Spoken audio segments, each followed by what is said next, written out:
Good morning, Maranatha, chapter 240, August 28th, cleansing of the sanctuary.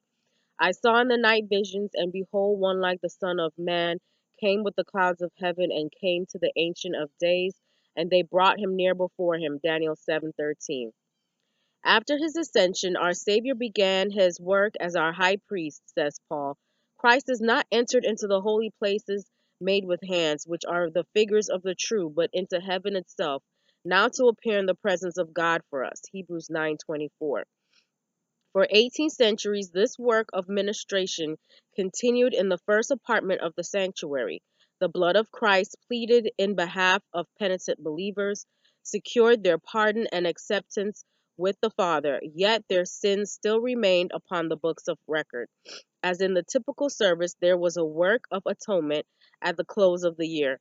So, before Christ's work for the redemption of men is completed, there is a work of atonement for the removal of sin from the sanctuary.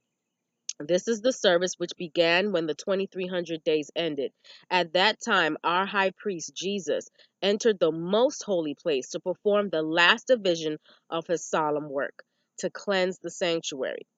The coming of Christ as our high priest to the most holy place for the cleansing of the sanctuary brought to view in Daniel 8:14 the coming of the Son of Man to the Ancient of Days, God the Father, as presented in Daniel 7:13. And the coming of the Lord to his temple foretold by Malachi are descriptions of the same event, and this is also represented by the coming of the bridegroom to the marriage, described by Christ in the parable of the 10 virgins, Matthew 25.